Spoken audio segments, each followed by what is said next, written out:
Okay, the second speaker of our session is Artjoms Šinkarovs from Harriet Watt University in Edinburgh. He's going to talk about data layout inference for vectorization. Thank you very much for the introduction, and I'm definitely going to talk about data layout inference to enable vectorization by means of symbol instructions. And I just want to warn you that I don't have any numbers on my slides, so if you wait for them, they're going to be any.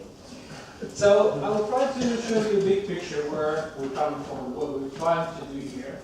So we are interested in high performance computing. We want to run our programs really fast. And we also believe that our algorithms should be expressed in functional languages because we have no side effect, we have persistence, this is data dependence, and all the niceties.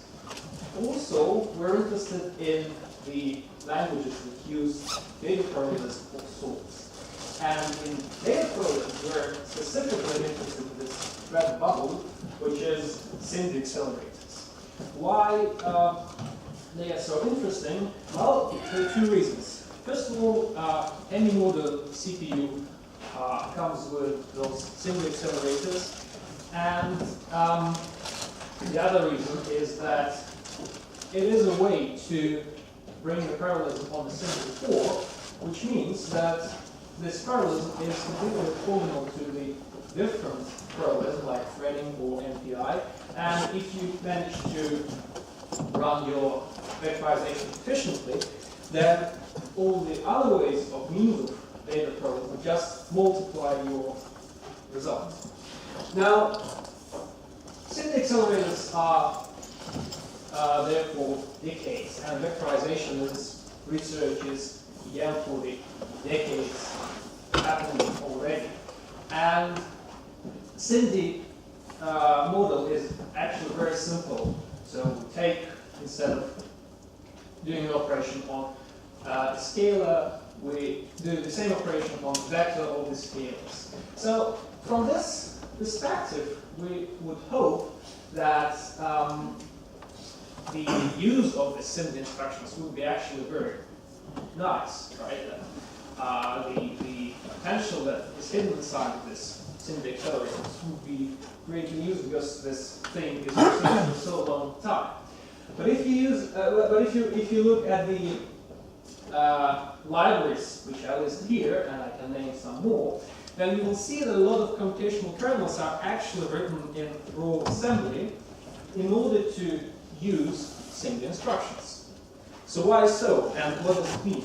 So basically it means that SIMD instructions as such are massively underused. So instead of speeding up your program 8 or 4 times, you have 20% maybe. Why so? Well, because programmers are lazy, and it's not a bad thing, and they normally rely on the autovectorizer to get use of those SIMD instructions. So what's wrong with autovectorizers? Nothing wrong with autovectorizers, but the autovectorizers has a very limited number of patterns that you try to search in your code, and each pattern has some preconditions which must be met in order to make the transformation from sequential code to vectorized code. Now, what can we do about it? We do not want to write our kernels in assembly as far as possible, or we don't want to use any intrinsics of the compilers because it makes our code unportable first and really, really hard to maintain. So what can we do? If we look at the smart libraries that I've listed on the first slide, then we will see that the use of SIMD instructions and the use of assembly does not just enable SIMD instructions as such, but it also changes the way the memory is being organized there. So the way we want to tackle this problem in this research, we want to not search the pattern inside the program, but we rather want to perform a certain transformation that would enable the SIMD instructions. Now, in order to illustrate the statements that I made here, I will consider the all-pair n-body example, a very data parallel program. So just in order to remind you, we have n-bodies in 3-dimensional space, and we have a iteration process, and each iteration updates the elements of the array. And I simplify this code very much what I just to make it more understandable. And each iteration step updates. So in order to update one body, you take a sum of difference of this body with all the rest, and you do it for all the array, right? So it is a very, very, very data parallel operation, and it seems from just looking at it that SIMD should be enabled very nicely. However, it turns out that it doesn't. We have some experiments, we look at the code, and there are no SIMD instructions whatsoever. So here I'll show you the graph which we used for 60 challenge. And we can see that we have the speed up by means of threads, right? And the SAC language that we're using for our research is speeding up kind of nicely. But why we don't have any SIMD support triggered? The question, well, the answer to this question is, yeah, it will be clear if we will look into the memory organization. So our array A, as we use it in C or SAC, is basically an array of triplets, and we organize in the memory in a row major format. So we do first row, second row, and so on. Now, the SIMD register on the machine that we use for experiments has 4 elements, and we are operating on 3 elements. So it seems that it's not a big deal. Okay, you can put the element and you can mask it out and do something. But in reality, it turns out that this loading and storing overheads normally outperform any gains that you can get from making the multiplication or subtraction in a SIMD way. So what could we do? Well, we can introduce the so-called dummy element in order to make sure that we can load and store the triplet into the SIMD register. So the price we pay for that is that the memory footprint of the array A increased by 1/3, right? But even that gave us 30% of speed up, right? Now, 30% is not too much, but just keep in mind that again, this should be used as a multiplicator if we apply any other parallelization technique on top of that. Now, the graphs look like that, and if you see, yeah, by the way, it's millisecond per iteration, so the lower the better, and we see that all the vectorized versions work actually better than non-vectorized versions, but still we're kind of not particularly happy that we do not get 4 times speed up as we would expect, because we have 4 elements inside of the SIMD register, but we have only 30%. So in order to do something about it, we try to play with the memory layouts of our structure, and we organize it by some reason like this. So we take first 4 elements of column X, put it into memory, then take 4 first elements of column Y, and so on, and the second 4, and so on.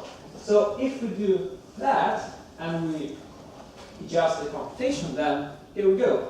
We have 4 times speed up, which scales with the application of thread after that. So this red line down there is obviously much faster and desirable than this lines here. Now, the real question that we want to try to answer is how could we automate this process, and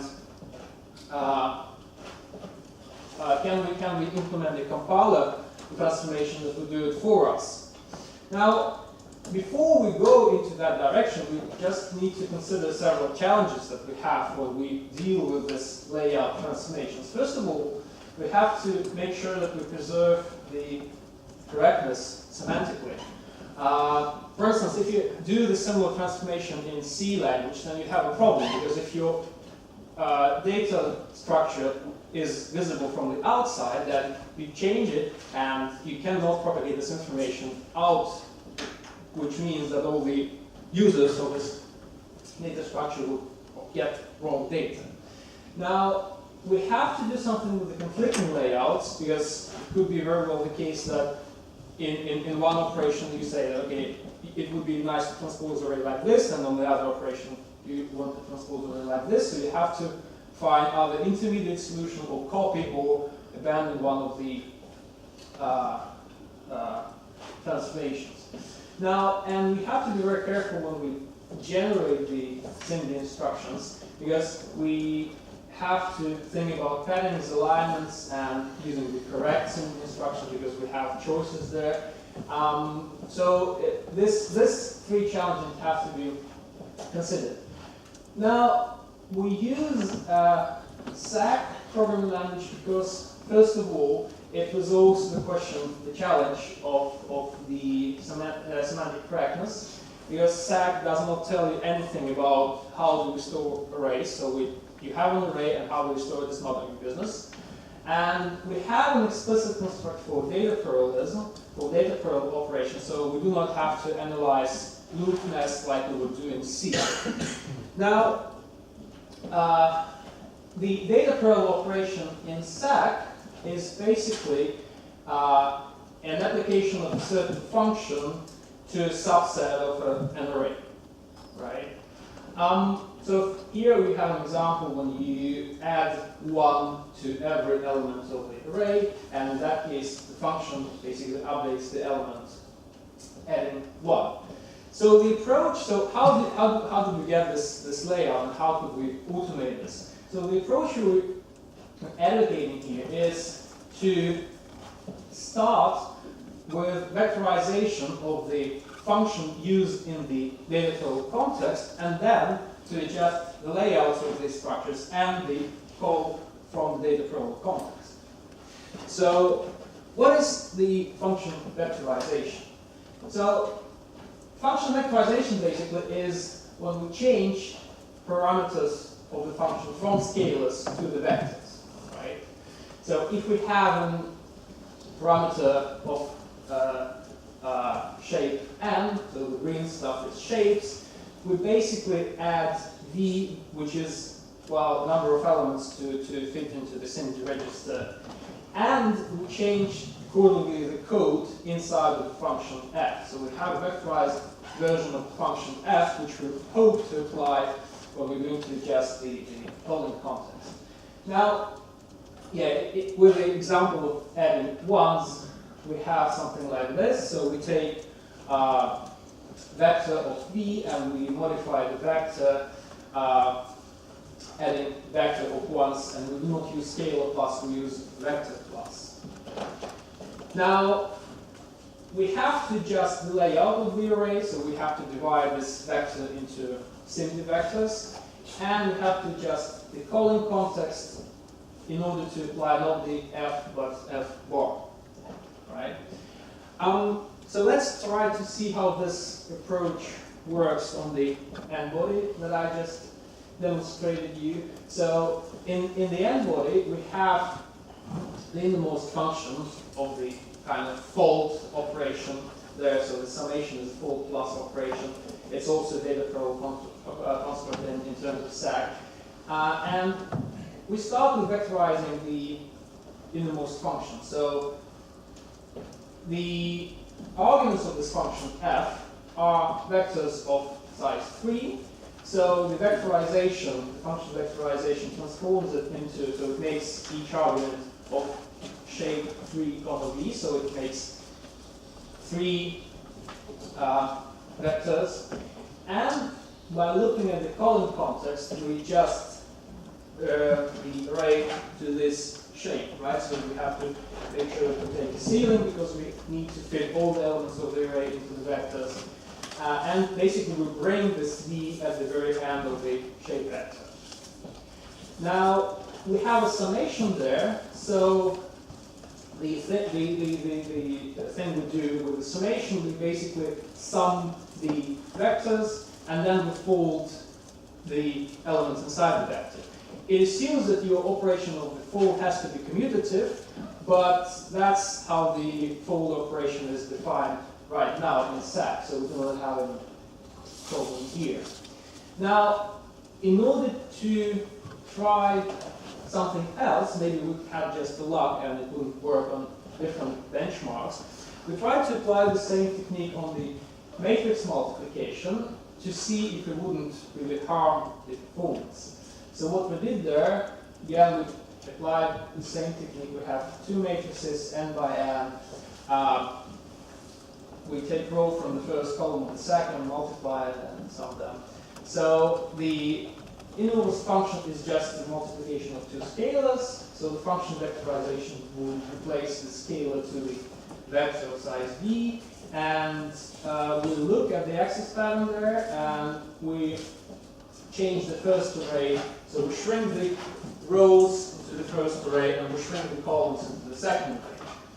Now, and as for figures, we got 8 times speed up with the, if we compare with naive C implementation, right? However, the thing that we can see here is that it's not about the best performance. So we have very reasonable speed up there, but it is obvious that we still go with the second array column by column, but we do not use scalars, we use vectors. So in a way, it feels like it would be much more efficient if we would transpose the second matrix and go rows by rows. And it is definitely that. So if we do the transposed, the same thing on the transposed matrix, we get even better speed ups.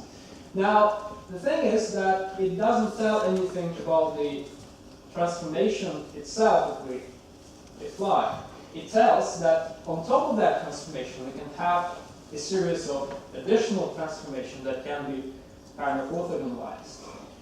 Now, the interesting fact about this particular layout transformation is that basically for matrix 1000 by 1000, it is reasonable, well, it is possible to do that at runtime. So whenever we have conflicting layouts, actually we can sacrifice 0.2% of the performance in order to transform it and get the nice speed up. So in order to conclude, we see that in functional languages it's really easy to do vectorization, and they suit for that purpose very well. Now, we believe that the layout transformation is a key to successful vectorization, and it seems that it really is so.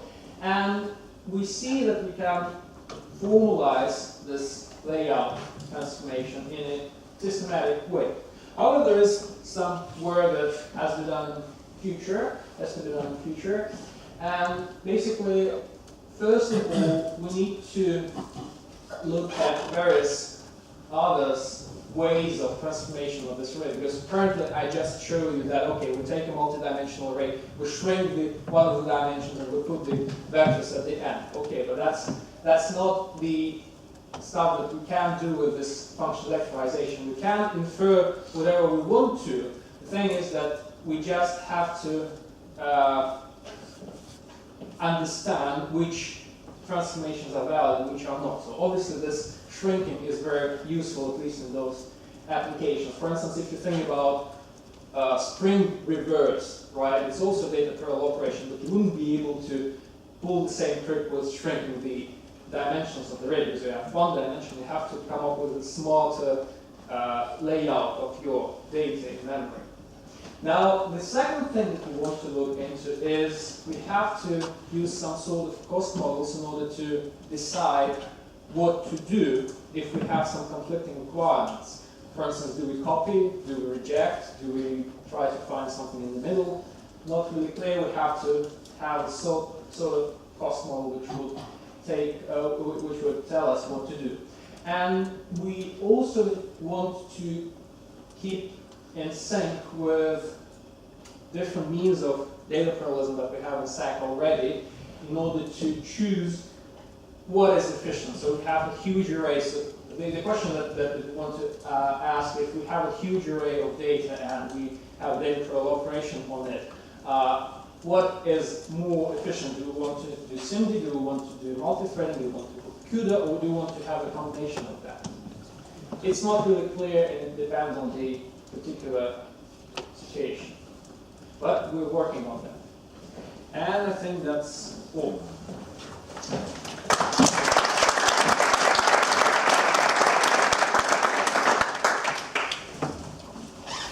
Questions? So in your first benchmark, the embody, I guess, Yeah. that final transformation here. Yeah. So did this also change the memory access pattern in a beneficial way or in a non? Well, this particular thing. Yeah. That's the best thing you can have. Well, at least to our knowledge. So I guess the question is how much of the speed up comes from SIMD and how much comes from just a better memory access pattern? Well, I don't think that you can really differentiate those things because if you have a wrong memory layout, you can't do SIMD. Well, you can't do SIMD efficiently. So it's really hard to separate those things. They come in pair. Well, I mean, you're just not use SIMD instructions with this. Yeah, but then I wouldn't expect anything better than the existing reference implementation. Okay. If I may comment on that, I think actually it would be a very interesting experiment, but most likely I would expect even some slowdown. Okay. Because the access pattern in this n-body are both ways, depending on what is happening in the innermost kernel, and both are actually happening. Okay. So that's why it is adamant that you don't take too many x's together. Otherwise, you could just transpose the data structure. Right. As you see in the matrix multiply, where you gain some extra here. So I actually would think no. It is adamant to keep the transpose small as possible, just enough to enable the SIMD stuff. More questions? Can you guarantee that it's actually an improvement? Or if I feed in my favorite algorithm, could it slow down your transformation? It could. Oh. It could. So in a SIMD world, it's very easy to screw up. So is this transparent to the programmer? Well, that's why I said at the very final slides that we have to have sort of cost models that make sure that we do not screw up. Right? And that's what we want to make sure. That we want to consider the sizes of the data structure, the number of operations maybe that we do, and things like that. So you cannot blindly feed any algorithm and get. It's not a silver bullet. It's a thing that we have to keep under the control. More questions? In the matrix multiplication experiments, you worked, if I understood it correctly, you worked with the transpose of the inputs and with the original inputs in row major and column major formats, and then you did memory accesses were either row major or column major. Is that correct, or did I? So, well, first the first one is reference. Then this one basically takes non-transposed second matrix and puts puts columns into the vector. So we take 4 elements of the first column, 4 elements of the second, and so on. And this time is when you transpose the matrix and do the same on the rows. So and the thing is that it doesn't even matter when you transpose. The division into the vectors is the same, and it's correctly selected by this vectorization, but additionally you can transpose. Local. Does that answer? So the transposition is local to the slices you've taken. No, the transposition is global in this particular experiment. I'm just asking because it's known that in matrix multiplication that the communication complexity is actually dominant. Mm-hmm. And if you either work row major or column major, just basically process the indexes in kind of like naive algorithm, then you get a suboptimal algorithm. You basically have to tile them. Yes, So, yes, that's right. I was just wondering how that shows up. No, we're not trying to do the best matrix multiplication. It's hard and it's done before us, right? We're trying to check if the technique that we're looking at give some speed ups on something that works similarly to matrix multiplication, right? My question was related to Matthew's question, whether it's really a question of the memory architecture rather than only looking at it as a parallel random access pattern. So in other words, you didn't observe any bus flooding in these experiments, did you? No.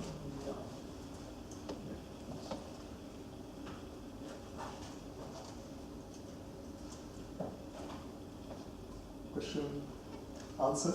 Thank you. I think if there are no more questions, then we go on to the next speaker and thank Artjom again.